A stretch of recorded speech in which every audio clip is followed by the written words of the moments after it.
Welcome to the Rehab Links Secrets to Success podcast. I'm Lisa Chase, your host, and today we are joined by Dr. Ali Saberi. Welcome, Ali. Thank you so much, Lisa. Thank you for having me today.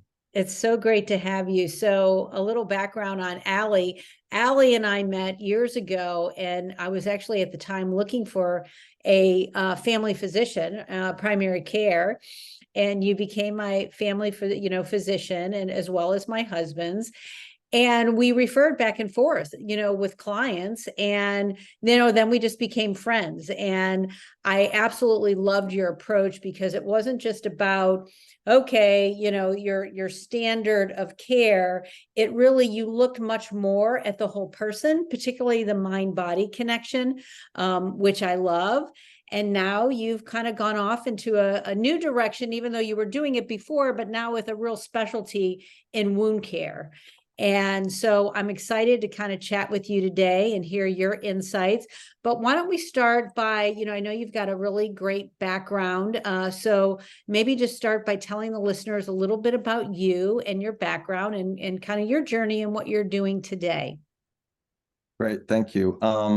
And yes, Lisa and I have been working together and friends for a number of years now, and I appreciate the opportunity to be on the podcast here. So I was born in DC, and I ended up in Europe for medical school in Hungary, and I was there for about 8 years.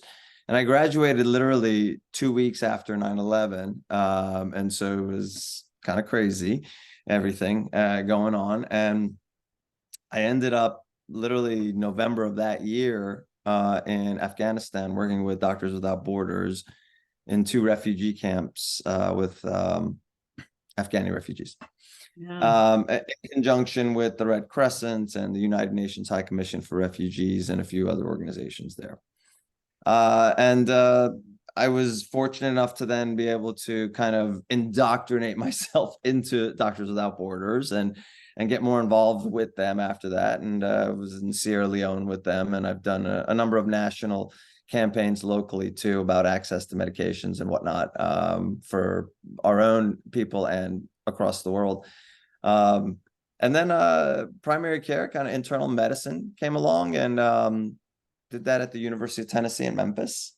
Did 3 years of residency there. It was fantastic. I loved my residency. And ended up in Maryland, which about 2 hours east of where I used to live, in a small farm town area, but close to the beach, nice area. I was a hospitalist for 3 years, and I kind of ran the hospital because I was the nocturnist. So it was me and the head nurse and a couple of ER doctors who had to stay in the ER pretty much. But we were running around to the ICU, to the surgical, med-surg units, cardiac units, wherever they needed us, we'd go to, alleviate fires, essentially. Yes. And then admit people. Sometimes we were in the ER all night long, like nonstop, because admissions were nonstop. They were rolling. And finally then moved to Florida about 12 years ago, and I really got into traditional medicine. I wanted to do more traditional medicine where I was doing both outpatient and inpatient. And all of this is still primary care. And that's when I really kind of more and more, before I had adapted, beyond pharmaceuticals, but about 12 years ago when I got here is really when I started incorporating it more, because I kept questioning things that just didn't make sense to me, why people weren't healing. What are we doing exactly? Managing chronic conditions, I get it, but, some of these people, we could actually try to reset their systems, or there's got to be more, right? And so I just, I searched, I found, and then I really just started to incorporate more of that mind, body, spirit approach. And a lot of it was my own inner dealings, my own issues I was dealing with, right? I was diagnosed with coronary artery disease at 36, I think. Yeah, 36.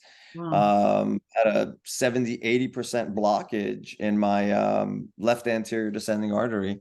Wow. It was too close to my aorta to stent because my left main artery was too small. And so the guy came out of the cath, and I was fully awake. I had done 30 hours in the ICU, being a chief resident there, and then come over and get my cath done.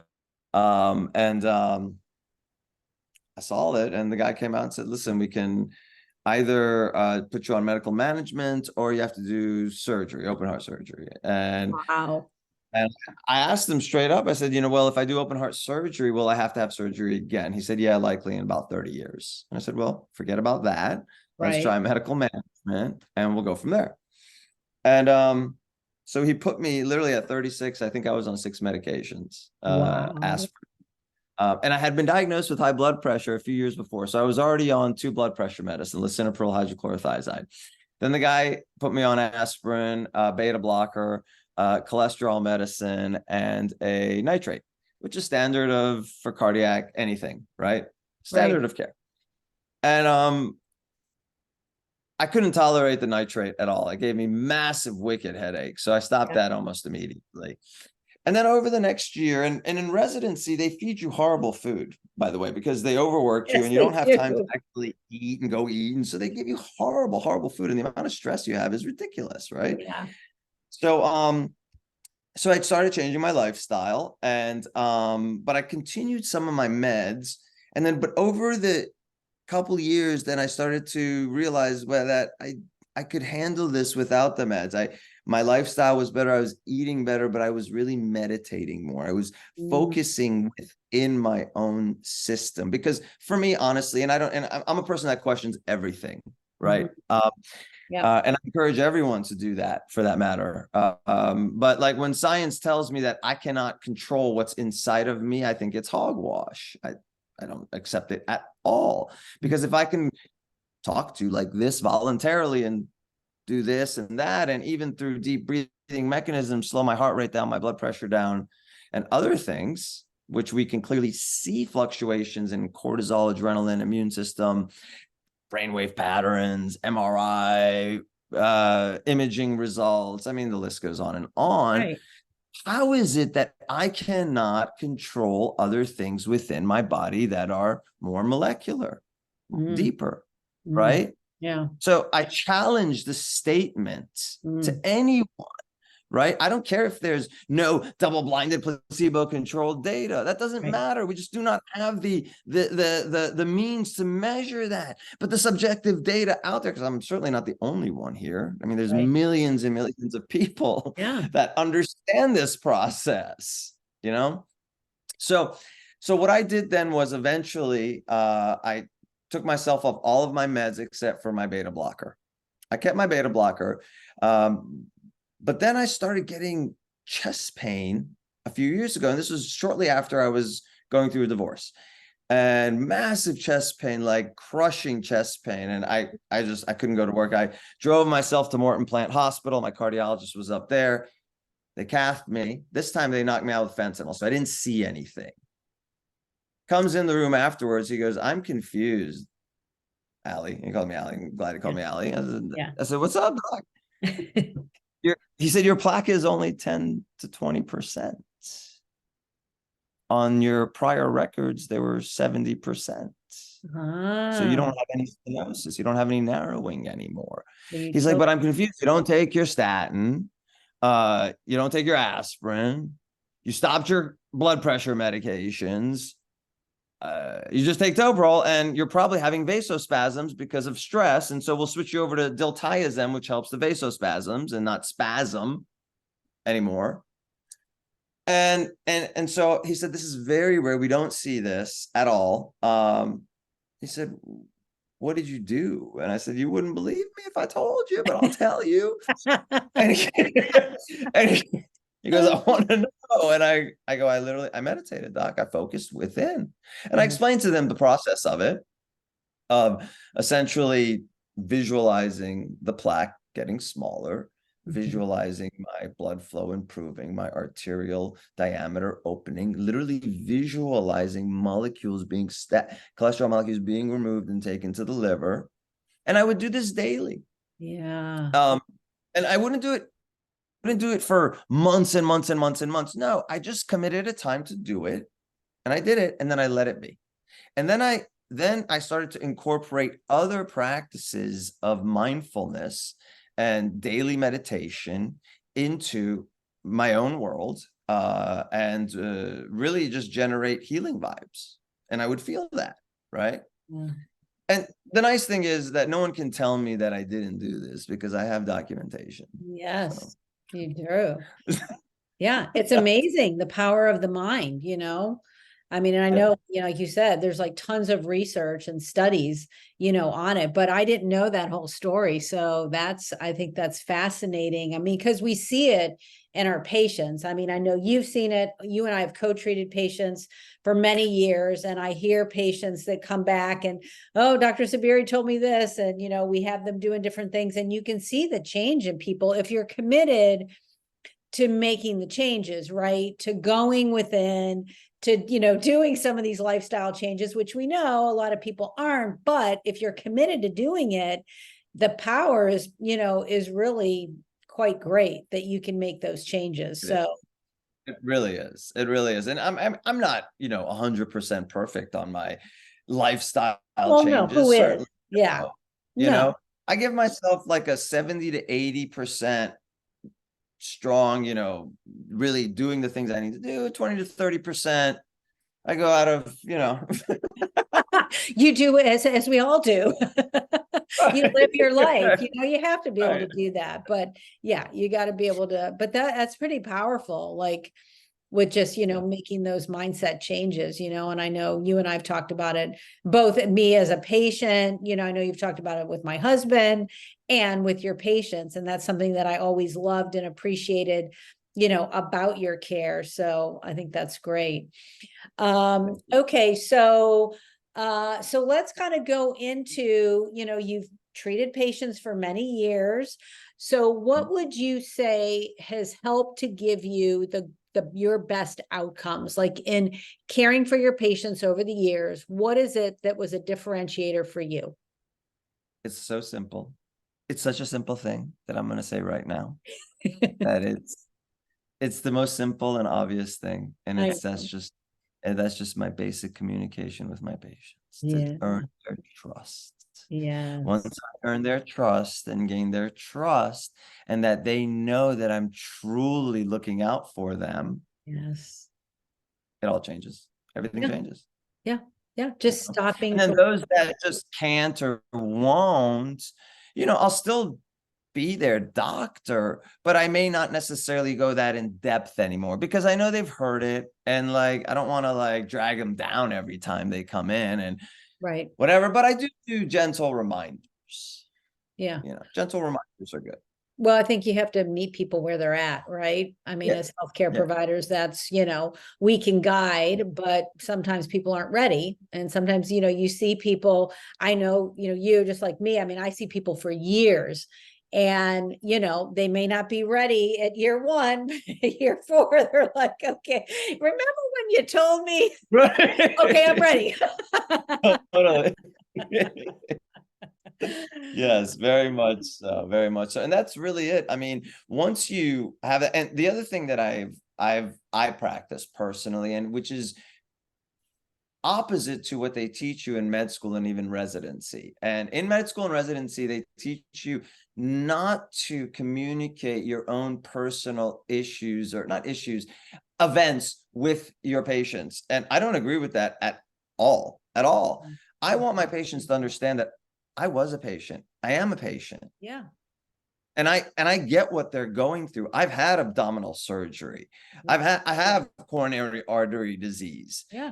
I have back pain and musculoskeletal issues, and I've gone through so much research. And so that's why they love it, because they know that I've researched it, because I've researched it Absolutely. for myself. And you're you know, relatable now. You've gone right. through it. You have the experience. You can share, hey, this is what Exactly. I've gone through. And here, let me share my story. And when people hear somebody else's story, especially, you know, when they have the background like you do, they're like, oh, like Exactly. So that's key. So it, they're already coming to me for help. And yes, so, yes, absolutely. And that's it for me. That's the answer to your question.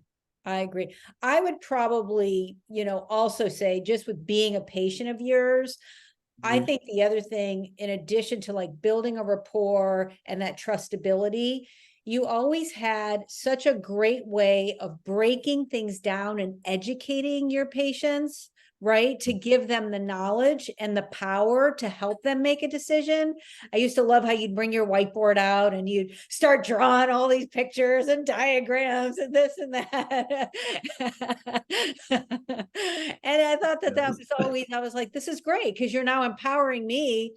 You're taking things that can be very complex and you're just breaking it down into these little pieces where you're educating your patients. And it's like, oh, okay. So that's, yeah, that makes a lot of sense. Yeah, no, I agree. Definitely. The education part is key. You have to, it's like if I go to the mechanic and the guy starts burning out words and I'm like, what?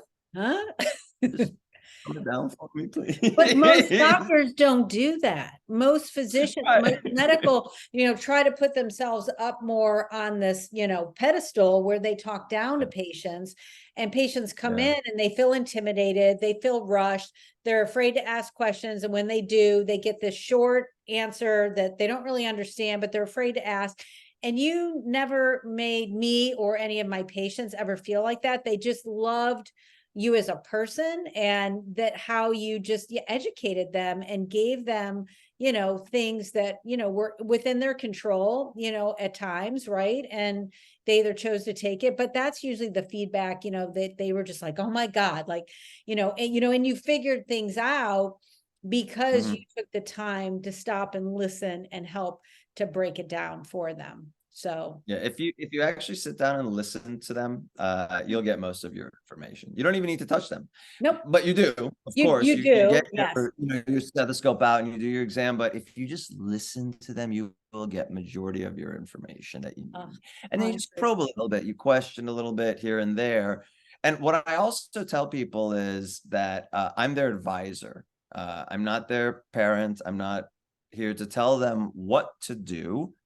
I'm their advisor, and I'm going to give them the information so that they can make the best decision. But if they need my help to make the decision, I'm here for them as well. That's very important because that then again empowers them completely. Absolutely. Yeah. And I always say the mystery's in the history. You just have to ask the right questions and listen. Right? So yeah, it sounds so simple, but so many don't do it. And so it really is. to me, that's the low hanging fruit for sure. So it's easy. I think the other thing that you're really great at is giving people resources, right? Whether it's books to read, a video to watch, a supplement, things that you've researched like Beamer, like you've looked at other things, you and I have, have used the Vox products, Velveeta, I know, there's just so many products that you and I, ASEA and Renew, right? You're open as a physician also, I think, to looking at these different things and being able to bring it to a patient. You do your own research, and then you're like, yes, I find validity in this. And then you give people options, right? So I don't want to take medications, or I don't want to have a surgery. Okay, well, here are some other things. And you do the research, and, then you have things that are available to patients, where, again, in my experience, a lot of medical practitioners, it's kind of either injections or surgery and, meds, and there aren't a whole lot of options. So I think, you do a lot of work. I know you're on different boards, right, where you're advising about these various products and things like that. So yeah, I think I am. Yeah, it's so important. All of it is so vital to make sure that you're educating your patients and your friends and whoever. Like I have so many curbside consults. Oh God, My always friends texting over our me. happy hours, right? Right. So hey, so tell me. So I have. And the other part is that all of these things are there, but like the things that I do recommend, I feel are things that don't harm.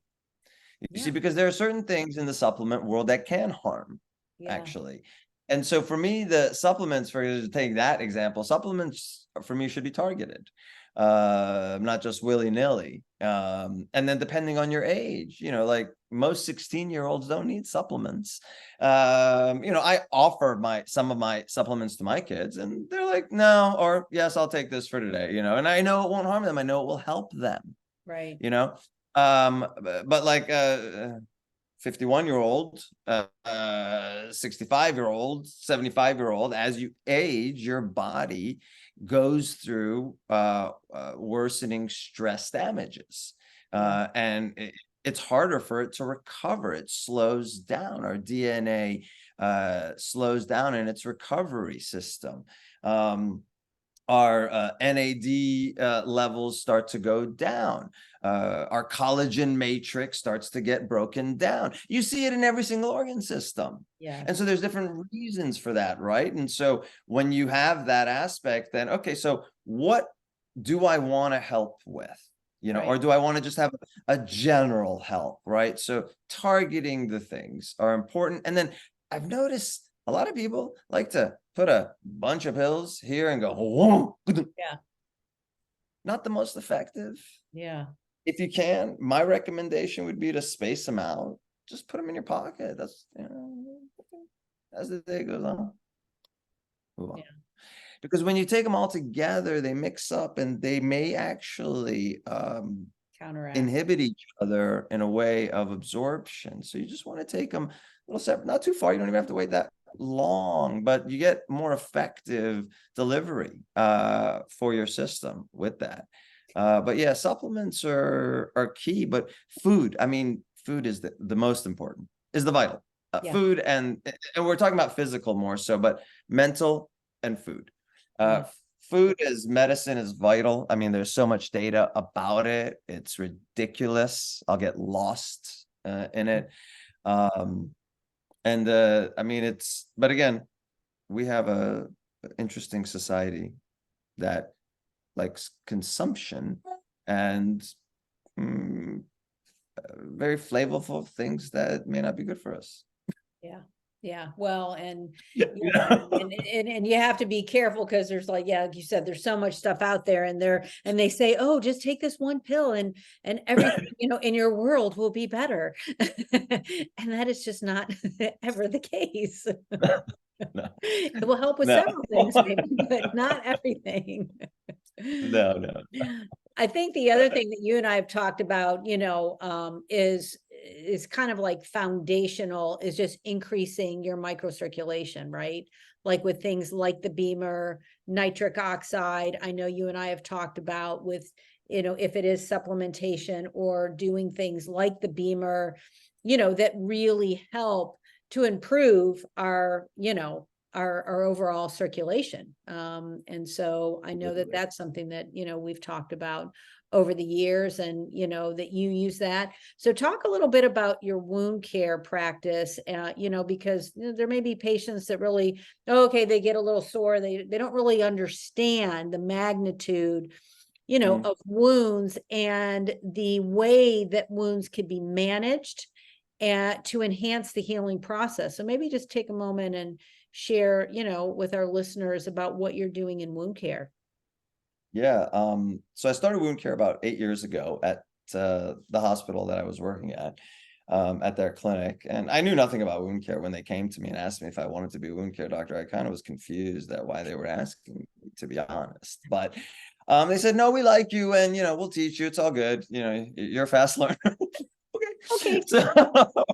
So started and my mentors were great, the doctors, the nurses there, and then of course I got my certifications and took my classes and all that, and became hyperbaric certified, and last year opened up a private wound care clinic with 2 business partners of mine that handle the business operations and the general day-to-day operations of the clinic. I'm more of the clinical. We're doing mobile wound care for the most part. So we go out and see people in their homes. Right now at the moment, because we are insurance based, we do Medicare only. It takes a little time to get on these other insurances, to be honest. So right now we just do Medicare and TRICARE, but we are going out there. Our name of our clinic is called HealPrecisely of Northside, but HealPrecisely.com. And we have myself as an MD, we have a doctor of pediatric medicine as well that helps us out, and some nurse practitioners. And we are kind of all over the state at the moment. We're down in Fort Myers and Daytona, trying to get into Miami, Lakeland, Orlando area, go up to Hudson, and trying to get into Jacksonville. And so the growth is ever present. Wounds themselves are complicated because they can cause suffering for people. Most of these people have wounds that have been there for years or months, and they haven't healed through different reasons and different scenarios. And then people who get bumps and little traumas and lacerations, older people, those wounds don't heal well either, because as you age, your collagen matrix breaks down. Your collagen matrix is your scaffolding for your skin, essentially, and it contains all your blood vessels, your lymphatic vessels, you know, all the good things in there. And so as that starts to break down, those other things start to go in. So that's why you get the flattening of the skin, the wrinkling, the easy bruising. You see all that, right? Yeah. And so supplementation with good collagen peptides also is what I recommend to my patients, to just about all my patients when I talk to them. And of course, controlling your swelling in your legs, but wound a lot. I mean, most of my patients who have wounds on their lower legs have a lot of pain constantly, and it's because the skin, the surface skin, has so many nerve cells, and they just get irritated, and they're firing off continuously because it's neuropathic pain, sharp, stabbing, lightning, fire. You know, I mean, and it sucks. Honestly, it sucks. I sympathize with them. So I try to help alleviate the things. Like, so sometimes if I'm there and they're having a lot of pain, I won't be aggressive with the wound that day, you know, or like we'll make sure that they have appropriate pain control with pain medicines that control neuropathic pain, like gabapentin, for example, and just to use it as needed more so than anything else. And then there's some other things, like sometimes ice can help, just cold, not ice, sorry, cold can help cool down that. Yeah, of course, surface lidocaine helps too. And then when you treat a wound, you have to be patient. You have to be. Wounds don't heal as fast as we would like, especially in the older population. Younger people heal much faster. I mean, my kids have wounds all the time. They heal like that, you know. And they use Renew 28, by the way. Yeah, I know. It renews amazing. My kids call Renew 28 Dad's magic gel. I know. It is amazing. I love that stuff. Thank you for introducing it to me. Thank you for being open to learning about it. I mean, you've given like a couple things that you do. What would you say is kind of your differentiator that, you know, you are helping to get wounds better, quicker than others are? So absolutely. So one thing is we go to people's homes. That's key. That's vital. That is needed. But we have a diagnostic device that we use at the bedside that helps us understand bioburden amounts right there and then in live time. And we can even see areas that we debris to remove that bioburden. And we know in chronic wounds, based off of the data, the #1 cause of chronic wounds not healing is chronic bioburden. And people get bioburden from all over the place. They have bacterial spores on their sheets. You know, I talk to people, I'm like, when do you change your sheets? Every 2 weeks. I'm like, yeah, no. Can you go every 2 days for right now, since we have a wound? Right, you know, otherwise once a week. Right. Yeah. Or like they'll wear the same pants because it's hard for them to change. Or the same socks. And over. Yes. Or the same socks, you know, or, you know, they'll sit on the same recliner. And that won't be clean. Right.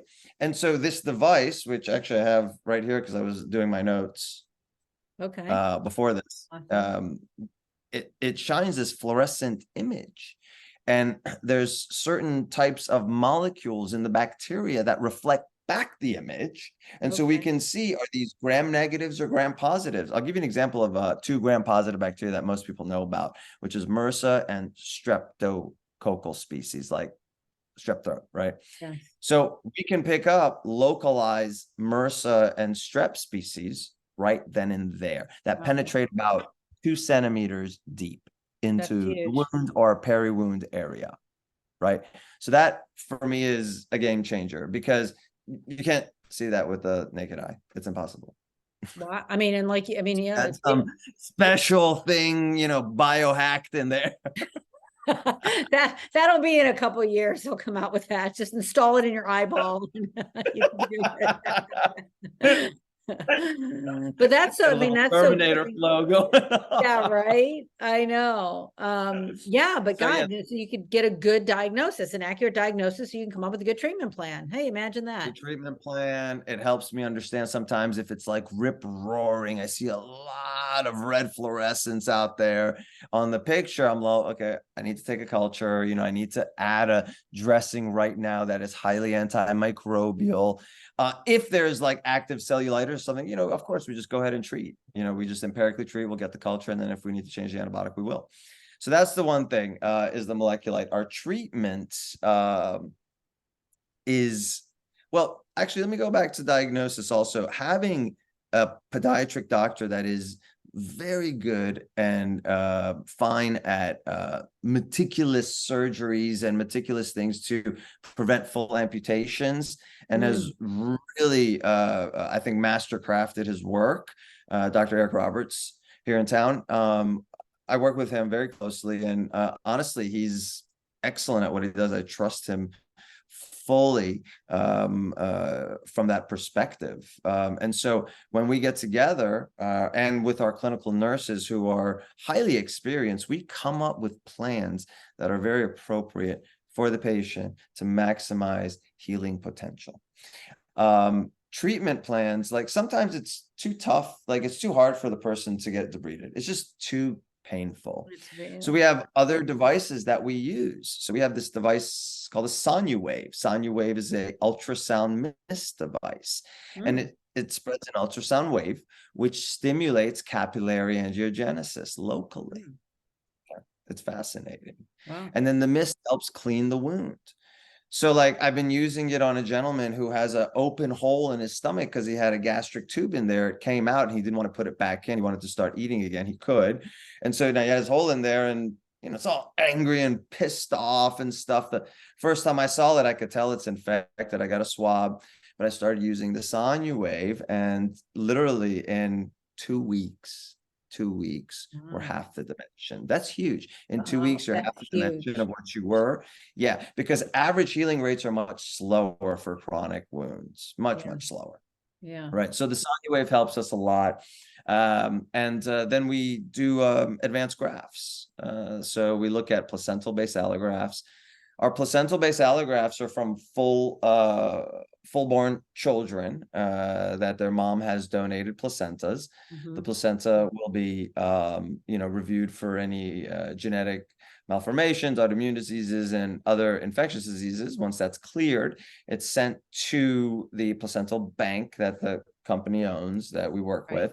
And then they strip apart the amnion and the chorion layer, and they dehydrate it. They cut up their pieces, and that's how that works. Wow. There's other types of grafts too that we use. We try not to take skin from somebody and put it on. That's a painful process. It does work, but it's a painful process. So instead, what we'll do is look at, for example, a PRP injection for the wound. Okay. Those are only approved for diabetic foot wounds right now.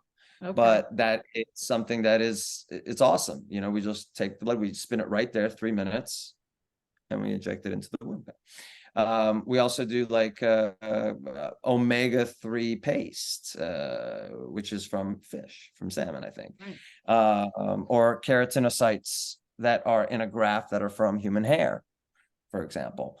Or a graft that's from a salamander, an axolotl salamander.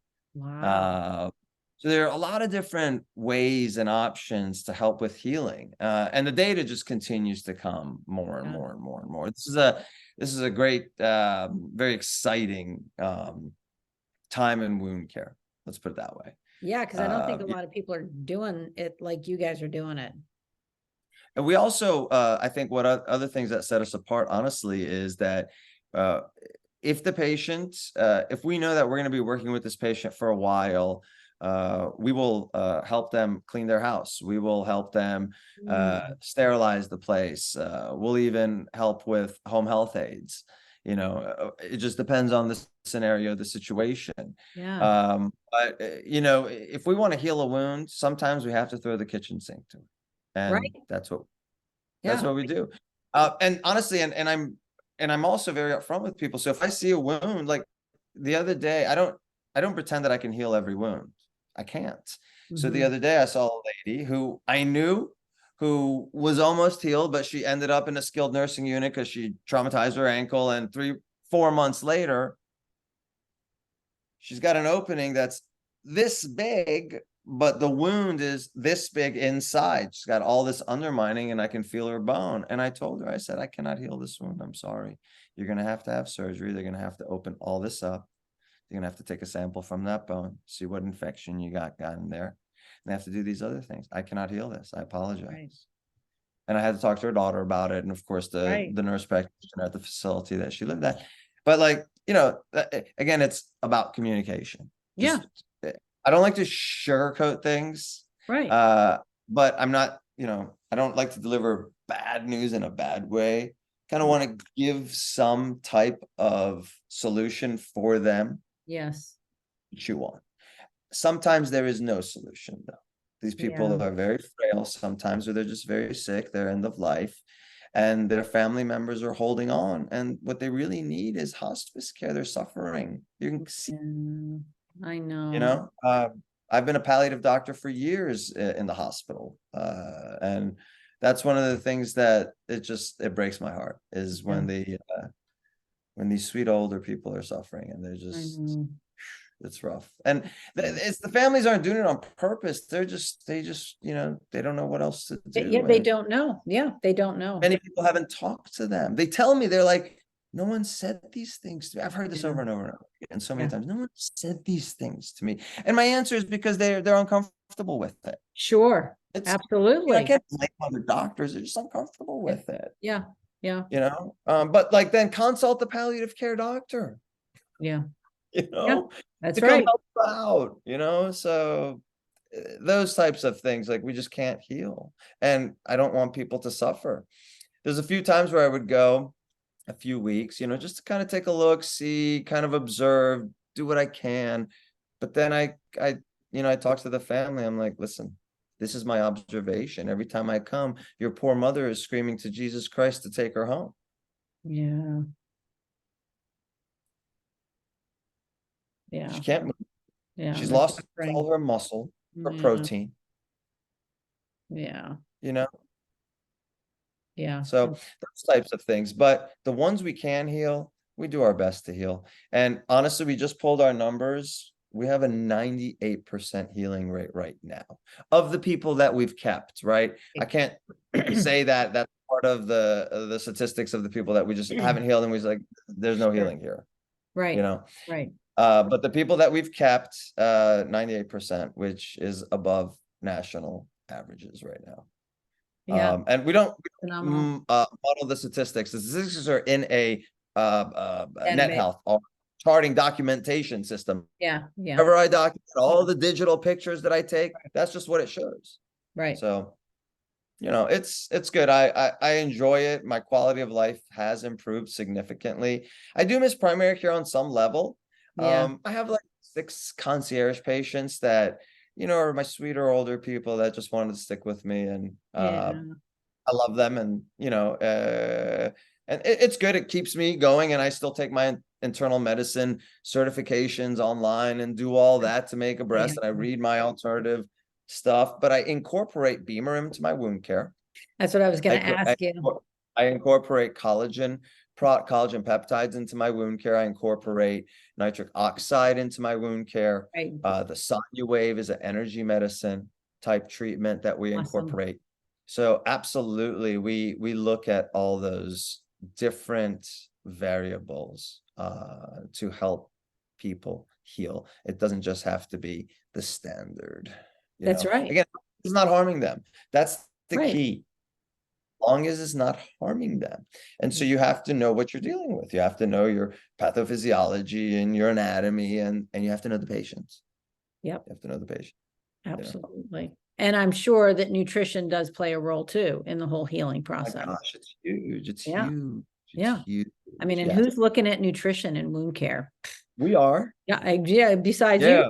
you know what We I'm are. saying? We really are. You're You know, other looking, you're people, getting the whole they may person. like give a general recommendation, you Yeah, know, sure. understand general recommendation, you Right. know. No, I get in the nitty gritty. I like tell them like, go buy this, go buy that, go buy that, do this, do that. Do that. Yeah. Because they don't know, and Okay. they're just going to get, something at the drugstore, Yeah. and that's probably not going to be effective. So, yeah, I know, because And I've had. I encourage everyone, Lisa, to do their own research and not to take my word Sure. just as standard. Yeah. You know, I'm like, please research what I told you. Yeah. Yeah. Absolutely. And give them the Everybody. resources, videos, different sites that they Mhm. can look at. And yeah, I do the same, it's like, we do the research. And I mean, that's what I did like with Renew and with Beamer is, I used it myself. I experimented with it, and I, saw that there was an amazing, change. I went to the conferences. You and I went to the conferences together, and we learned about it. We spoke with the people that developed it, and we understood, and could see what it did before we even brought it back to our patients. So yeah, that's kind of what we do. Absolutely. Absolutely. Well, this has been great. Is there anything else of value that you think that our listeners, would benefit from? Yes. I'm going to talk a little piece here. And really this is going back to people's own discovery of themselves. And for me, it doesn't really matter what you believe in per se, in relation to your faith, right? You could be Christian, you could be Jewish, you could be agnostic, atheist, whatever, you could be very spiritual, Buddhist. I personally don't aspire to anything apart from universal love. But what I ask people to do is when you pray, whoever you're praying to, whatever you're praying for, pray with your heart, not just your head. Yeah. Focus in on your prayer and make sure that your prayer is a compassionate prayer, obviously, right? We don't want to hurt prayer.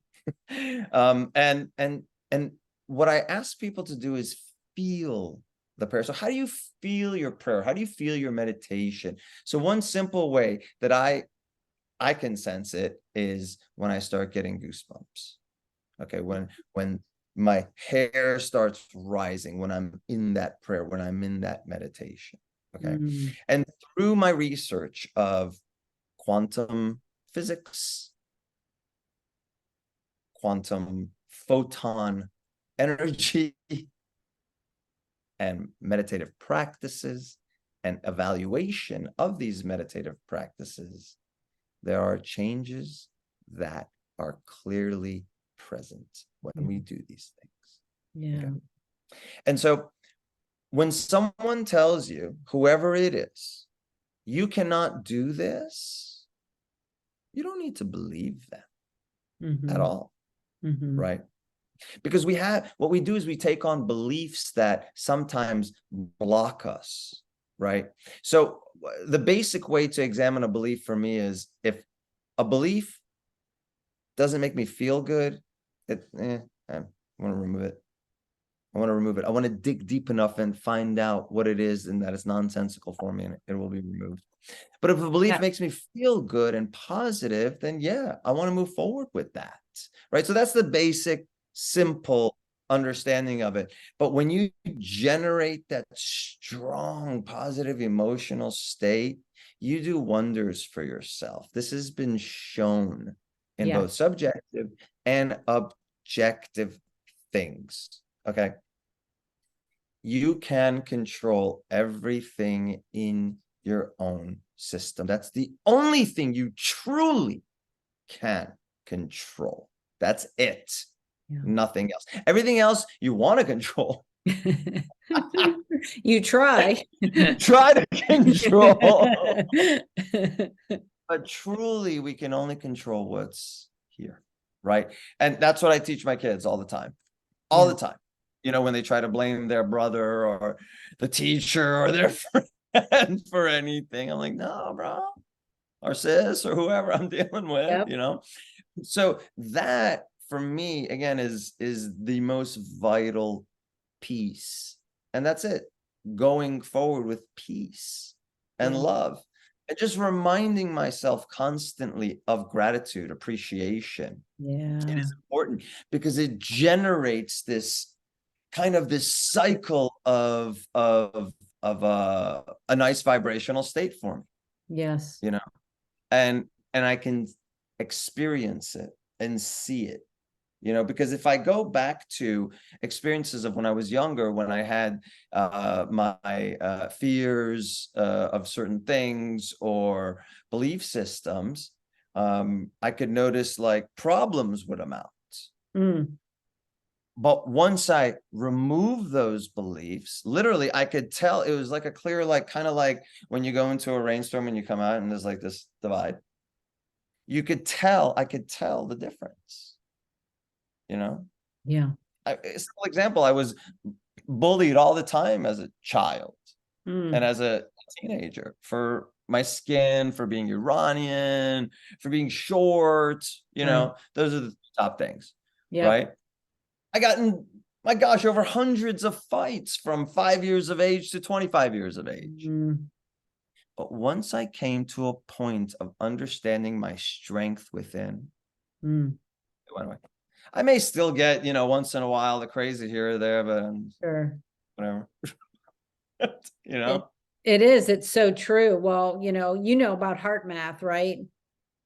Mhm. Yeah, so Yeah, it's the same, that's the same principles that they teach, and we use that. And it's so yeah, true, connecting the heart with what you're thinking, right? And using that, like I use that as part of my meditative practice. So there are tools out there are classes, there's all sorts of things. So if if the listeners are like, wow, this sounds really good, but like, how do you do that, right? Because some right. don't.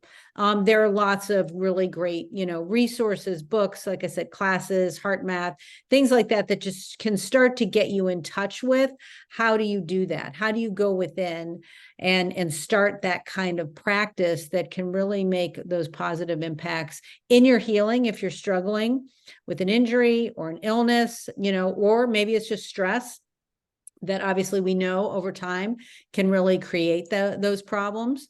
So, well, this has been so great. Thank you. I would love to do it again. Got so much more to Absolutely. talk about. I know. I know. We will just we'll find another topic, and it'll be easy to talk about. Well, why don't you tell the listeners how they can find you? I will put your information in the show notes. But maybe the best way that they could reach out if they wanted to. Sure. So the website for the wound care clinic is healprecisely.com. Yep. And we're on LinkedIn and on Facebook as well. I myself am on Instagram. I post some things here and there about different things once in a while. It just depends on my mood and kind of the information that I get and if it's reputable or should I share it or not. It just depends, you know, because there's so much information out there. It can be mind blowing a little bit. Yes. Yeah, and if you are interested in, you know, having a concierge doc, you can reach me at 727-300-0405. That's our clinic, and they'll let me know and I can contact you about that. That's great. Well, that's great. Well, I love having you in the community, and it's good to know that you are, maybe doing some concierge work. So that's fantastic. So, yeah. So thanks for taking the time. And until next time, keep getting great outcomes. Thank you for doing what you do, Lisa. Appreciate you. Thank Thanks, you. Allie.